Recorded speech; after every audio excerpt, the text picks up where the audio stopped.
No sé si se olvida. Amén.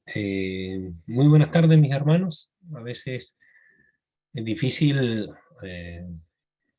salir de un tema que a veces uno tiene en un momento o en otro, pero el- la predicación del día de hoy podría muy bien parecer un letrero que hay en alguna construcción. Se necesitan obreros, ¿ya? Se necesitan obreros. Quiero introducir, pero con una anécdota que nos contó el pastor Serrano, que cuando nos visitó tiempo atrás. Los que no conozcan al pastor Serrano, los que lo conocen, él tiene un programa que se llama La Vida Ahora, que lo dan en un canal de televisión, el 99, para los que tienen BTR, y en otros canales más. Y él contaba que haciendo un estudio en la carta de Efesios, el capítulo 4 principalmente, el versículo al 16, pero los dos últimos, exponía de que, como dice, sino que siguiendo la verdad en amor, crezcamos en todo en aquel que es la cabeza, esto es Cristo, de quien todo el cuerpo bien concertado y unido entre sí por todas las coyunturas que se ayudan mutuamente, según la actividad propia de cada miembro, recibe su crecimiento para ir edificándose en amor. Y la exhortación era que todos en esa iglesia, todos los que son del cuerpo de Cristo deben trabajar unidos, ¿no es cierto?, para ayudarse mutuamente, para ir creciendo, para ir fortaleciéndose. Y ese era su pensamiento. Después que terminó la enseñanza, ¿cuál fue su sorpresa cuando una hermana dice que le llamó como, por la televisión? Dijo: pastor, necesito que me dé la dirección de esa iglesia. ¿Dónde se encuentra? Yo quiero ir a esa iglesia. Yo quiero ir a esa iglesia donde todos trabajan, donde todos se ayudan mutuamente, donde todos buscan el crecimiento de los unos a los otros, donde Cristo es la cabeza. Y por supuesto, decía, hizo varias aplicaciones, pero la pregunta es, ¿somos nosotros una iglesia que tiene obreros para trabajar los unos por los otros? Se necesitan obreros, ¿ya? Lo interesante de todo esto es que Pablo, en la iglesia que dejó a Timoteo para pastorear, fue la iglesia de Éfeso. Y ahí está relacionado con la lectura bíblica que vamos a tener. Que el Señor nos ayude para ahora ir ya, después de esta introducción, donde se necesitan obreros que hagan agradable la iglesia, que haga necesaria la iglesia, que la haga una iglesia de Cristo, verdaderamente, ¿ya?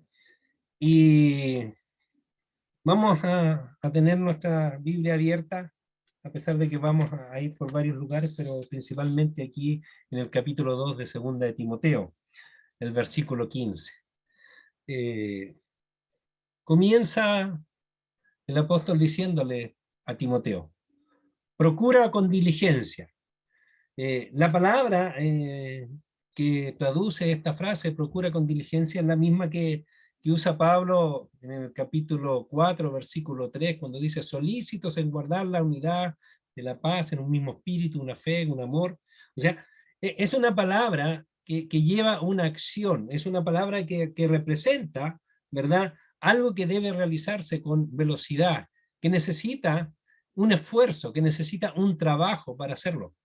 El apóstol Pablo está motivando a Timoteo a que haga esto, ¿ya? No a que deje las cosas tal cual están, sino que debe haber un cambio en su actitud. Le está diciendo: mira, procura con diligencia, haz que esto ocurra. Esto se requiere hacer, por lo tanto, tú debes actuar para conseguir ese fin, ¿ya? Es una acción. Eh, en la carta y en ambas cartas el apóstol anima mucho a Timoteo. Si vemos en el capítulo 1 de esta misma carta, ¿ya? Eh, el versículo 6, el apóstol le dice: por lo cual te aconsejo que avives el fuego del don de Dios que está en ti, ¿ya? Para los que hemos crecido en el campo o hemos estado en alguna hoguera o en alguna fogata cuando no hay nada de viento, cuando las condiciones no son, si el fuego se queda quieto, ¿verdad? Se apaga. Por lo tanto, la acción a la cual el apóstol Pablo está llamando a Timoteo es a que haga justamente una acción, haga un movimiento, aviva el fuego, procura con diligencia, sé solícito, sé presto, raudo, presuroso a realizar esto. Lo primero, mis amados, que nos llama a que no nos mantengamos en la condición de confort que estamos, sino que en el caso para Timoteo, el apóstol Pablo le dice, debes realizarlo con prontitud, debes usar de velocidad, debes preocuparte en efectuar. ¿Y qué es lo que debe hacer? Dice, presentarte a Dios aprobado. Estar delante de Dios como alguien que ha superado una prueba, ¿ya? En el fondo la palabra aprobado es aquel que ha superado una prueba, que ha hecho algo que se esperaba que hiciera y lo ha realizado eh, con, con la debida calidad y prontitud que se necesitaba. Debes presentarte a Dios aprobado. Por supuesto, me recordó las palabras del Señor Jesucristo, cuando ahí en Mateo 25, del versículo 14 en adelante, Él enseñó la parábola de los talentos, en la cual nos relata esa parábola, ¿verdad? Que el Señor hizo la analogía de que el reino de Dios es como un hombre, ¿verdad? Que tenía un reino, que se fue lejos, pero dejó a sus siervos, a los cuales les entregó a cada uno una cantidad de talento. A unos les entregó una cantidad, a otro y a otras. Y cuando volvió, les pidió cuenta qué habían hecho con esos talentos.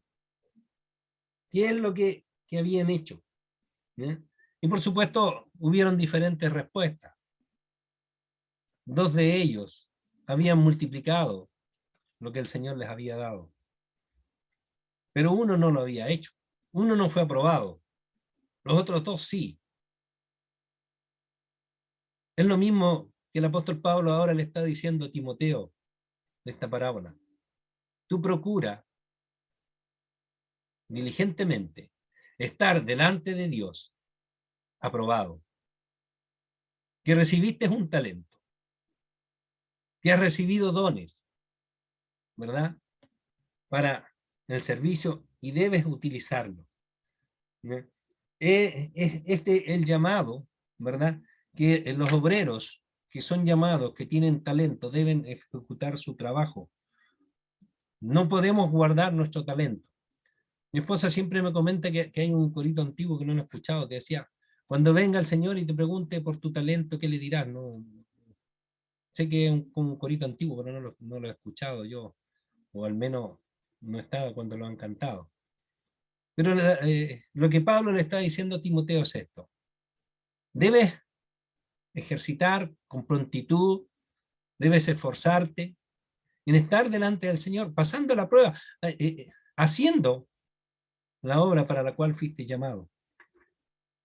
Procura con diligencia presentarte a Dios aprobado, como alguien que no tiene de qué avergonzarse, como un obrero, como un trabajador, como alguien que debe estar en el trabajo y no debe de qué avergonzarse. ¿Por qué? Porque ha hecho bien su trabajo, porque no solamente lo ha hecho bien. Sin embargo, ¿por qué Pablo tiene que recordarle estas palabras a Timoteo? Si vemos el contexto cercano, ¿no es cierto?, del mismo capítulo que fue leído, nos vamos a dar cuenta que hay dificultades, que hay cosas que van a influir en que nuestro ánimo decaiga, en que muchas veces queramos dejar el ministerio, queramos dejar el trabajo para el Señor, y muchas veces decimos, ya, que otro lo haga, yo ya estoy cansado. Si leemos el versículo 14, ¿verdad? ¿Qué nos dice? Recuérdales esto, exhortándole delante del Señor a que no contiendan sobre palabras, las cuales para nada aprovechan, sino que es para perdición de los oyentes. Y el versículo 16 continúa, más evita profanas y vanas palabrerías, porque conducirán más y más a la impiedad. Y su palabra corcomerá como gangrena, de los cuales son Himeneo y Fileto, que se desviaron de la verdad diciendo que la resurrección ya se había efectuado y trastornaron la fe de algunos. Y el versículo 23 vuelve a recalcar, dice, pero desecha las cuestiones necias e insensatas sabiendo que engendran contienda. O sea, hay un problema, hay una forma en la cual el trabajo de este obrero, de este pastor de Efeso, se ve dificultado. Por algo es un obrero que debe trabajar, debe esforzarse y debe hacerlo con prontitud, porque es difícil. Uno no puede desconocer que no hay dificultades. Si vemos la primera carta de Timoteo así más o menos superficial, ¿ya? Al menos algunos aspectos, ¿verdad? Si puedes seguirme en la lectura, primera de Timoteo 1, 3 y 4 dice, ¿cómo te rogué que te quedases en Efeso cuando fui a Macedonia? Para que mandase a algunos que no enseñen diferentes doctrinas, ni presten atención a fábulas y genealogías interminables, que acarrean disputas más bien que edificación de Dios, que es por la fe. Así te encargo ahora. Pablo lo dejó con una misión. Mira, esto debes seguir haciendo. Y termina su primera carta, en el capítulo 6, los versos 20-21, dice, oh Timoteo, guarda lo que se te ha encomendado, evitando las profanas pláticas sobre cosas vanas y los argumentos de la falsamente llamada ciencia, la cual, profesando algunos, se desviaron de la fe. O sea, después de todo el tiempo había pasado, el apóstol vuelve a recalcarle a Timoteo que el problema continúa. Parece que hay problemas que siempre van a tener, van a estar en la iglesia. Y mientras Satanás no sea juzgado por el Señor y sacado, cuando Él vuelva en su segunda venida, va a seguir existiendo este tipo de problemas. Van a seguir existiendo, porque una y otra vez, como les dije, son cosas que el apóstol en su segunda carta vuelve a repetirle a Timoteo. Tienes que cuidarte, ¿ya?, de las cosas que no edifican. La misma carta de Efesios, el apóstol dice, ninguna palabra corrompida salga de vuestra boca, ¿ya?, ninguna palabra corrupta, ninguna palabra podrida, sino aquella que sea buena y necesaria para la edificación de los oyentes. Pero no necesariamente podríamos decir que la palabra es corrompida, ¿ya?, sino que hay otras palabras que pueden desviar del verdadero foco del Evangelio, de la verdadera necesidad de predicar a Cristo y la salvación de los pecadores que tienen en Cristo. Por eso dice, las genealogías, las fábulas, las cosas que son interminables, el mensaje central es que el pecador necesita arrepentirse, poner su vida a los pies de Cristo para recibir perdón. Ahora, no eran los únicos problemas que tuvo que enfrentar Timoteo ahí en Efeso. Si leemos de la primera carta, podemos ver que en el capítulo 3 habla sobre los obispos, sobre los diáconos, ¿va?, que querían tener sus lugares. Y tiene que exhortarle, mira, estas son las condiciones para aquellos que quieren lugares de privilegio. Aún a nosotros hoy en día, esas condiciones nos afectan, nos hacen meditar. ¿Qué tan aptos somos para el ministerio? Pero por supuesto que eso lo llevó a enfrentarse con aquellos que buscaban estos lugares de privilegio. Y que son problemas que se encuentran, ¿no? No solamente tenía el problema con los que querían obtener cargos, sino también estaba su problema de la juventud, ¿ya? Como dice el capítulo 4, dice, nadie tenga en poco tu juventud, ¿ya? También era un problema. Y por eso Pablo le recomienda, mira, con los ancianos no puedes esperar, ¿no es cierto?, que hay un solo testimonio en su contra. Al anciano debe haber más de dos para poder acusarlo. O sea, son problemas reales a los cuales Timoteo se enfrentó, ¿ya?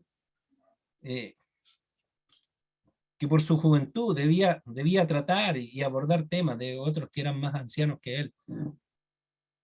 Pero Pablo lo dejó para que justamente corrigiera y viera estos temas. El capítulo 5 habla sobre las viudas también. Otro problema con las viudas. Y Pablo dice, bueno, tienes que poner límites, tienes que poner restricciones en cuanto a las que realmente son viudas. De cierta edad hacia arriba, reconócelas como viudas. Dicen las de 60 años hacia arriba, reconócelas como viudas, las menores no, que se casen. Y no solamente eso, sino que dice, bueno, las viudas que tienen hijos creyentes o nietos creyentes, que su familia se haga cargo. Otro problema más que debe enfrentar. Y Pablo da las razones, o sea, los creyentes deben acoger a sus familiares. No puede un hijo o un nieto desconocer a su madre o a su abuelo o a su abuela, ¿ya? Pero esos son problemas con los cuales le tocó lidiar. Aparte de su juventud, aparte del trato con los ancianos, ¿verdad? También le da recomendaciones. Por lo tanto, mirando lo que a Timoteo le toca realizar, podríamos comprender y entender que esté cansado, que esté agotado y agobiado. Pero por eso se necesita la exhortación, la corrección y la mirada para que él siga adelante, que él siga en el trabajo para el cual fue llamado, un obrero que no tiene de qué avergonzarse, que debe procurar con diligencia estar delante de Dios aprobado, ¿verdad? Por supuesto son cosas que van desgastando y que van ayudando. Y en todo este camino también, él siendo el líder que Pablo había dejado, necesita también ser instruidos, ser enseñado. Como dice el versículo 21 en adelante, pero el 19, que también dice de 2 Timoteo 2, perdón, mi hermano, pero el fundamento de Dios está firme, teniendo este sello: conoce el Señor a los que son suyos. Y apártese de iniquidad todo aquel que invoca el nombre de Cristo. La santidad no es algo que todo el mundo esté dispuesto a buscar. Incluso podemos decir que es la mayor lucha que tenemos como seres humanos. Pero el apóstol le exhorta, dice, bueno, todos los que invoquen el nombre del Señor deben apartarse de la iniquidad y el pecado. Luego hace la analogía de los vasos que son de honra y los que son de deshonra. Y viene a decirle a él, ya, bueno, si alguno se limpia va a ser instrumento útil. Y le dice a Timoteo una vez más, huye, en el versículo 22, también de las pasiones juveniles. Me llamó mucho la atención que en 1 Timoteo, el capítulo 6, el versículo 11, le dice, más tú, oh hombre, como una expresión, más tú, oh hombre de Dios, huye de estas cosas, huye de la codicia, huye de todas aquellas cosas que desvían la labor del obrero del Señor. Dice, huye de estas cosas y sigue la justicia, la piedad, la fe, el amor, la paciencia, la mansedumbre.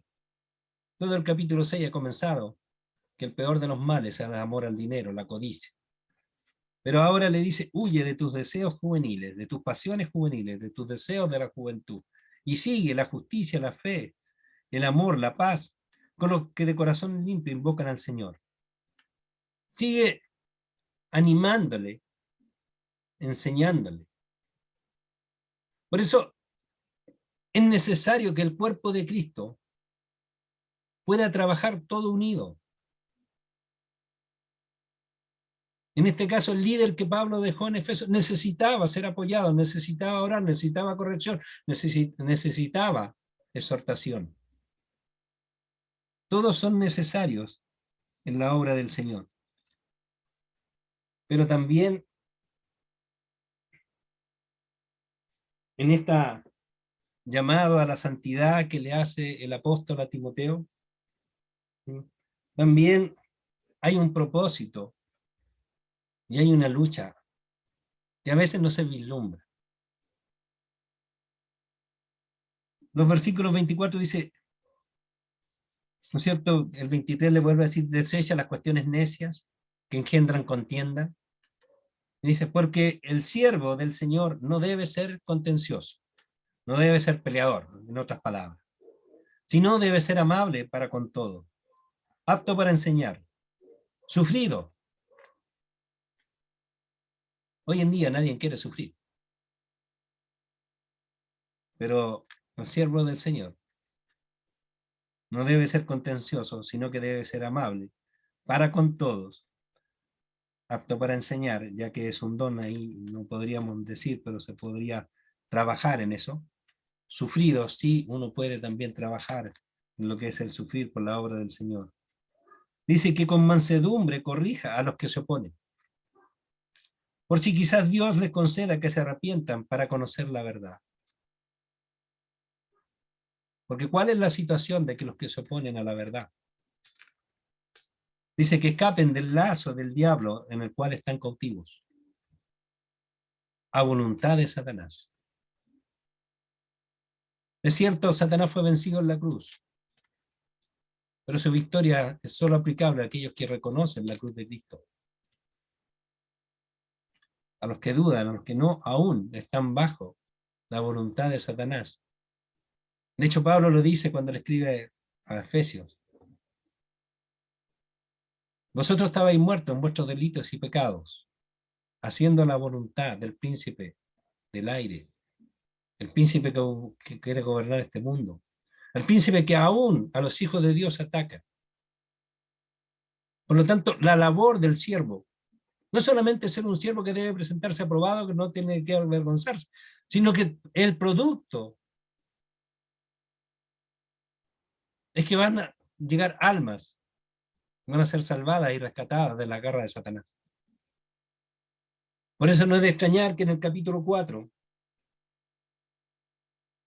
el apóstol le diga, te encarezco delante de Dios y del Señor Jesucristo, que juzgará a los vivos y a los muertos en su manifestación en su reino, que prediquen la palabra, que intes a tiempo y fuera de tiempo, redarguye y repende, exhorta con toda paciencia y doctrina, porque vendrá el tiempo cuando no sufrirán la sana doctrina, sino que teniendo comezón de oír, se montarán maestros conforme a sus propias concupiscencias, y apartarán de la verdad el oído y se volverán a las fábulas. Pero tú sé sobrio en todo, soporta las aflicciones, haz obra de evangelista, cumple tu ministerio. En resumen, ¿verdad? Le está diciendo, cumple para los cuales fuiste llamado. Debes esforzarte, debes hacerlo con ánimo.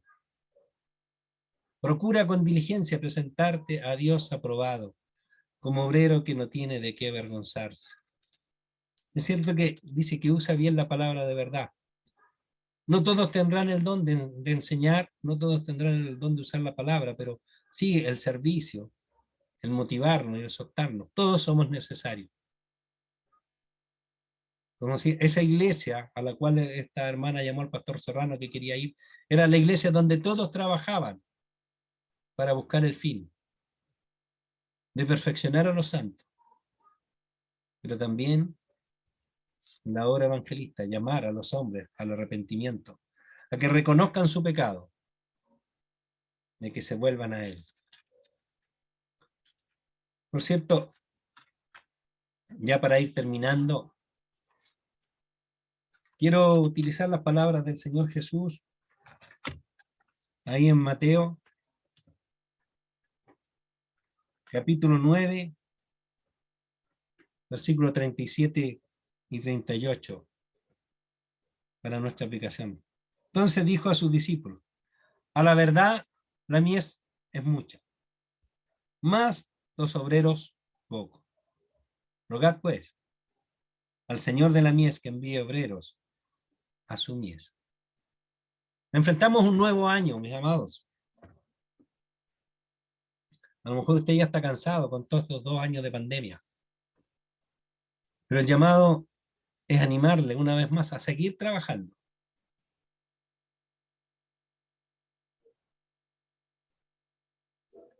a sufrir por la causa del Evangelio, a sufrir por la obra de Dios, a presentarnos a Dios aprobado, como obrero que no tiene de qué avergonzarse, que nos dieron unos talentos, que tenemos la capacidad que Dios nos ha dado para que la pongamos al servicio de su obra, para hacer esa iglesia que crece en amor, ayudándose mutuamente los unos a los otros, con toda paciencia, como Pablo le recordaba a Timoteo, con mansedumbre, con humildad, los unos para con los otros. Mis amados, que Dios nos bendiga y nos haga obreros, aprobados para Dios. Hermano Elías, ¿puede orar? Bendito Padre Celestial, agradecemos, Señor, tu gran amor que nos tienes en entregarnos esta palabra, Señor, y que motive nuestros corazones, Padre Celestial, a ser obreros fieles tuyos. A que motive nuestros corazones, Padre Celestial, a que podamos ser instrumentos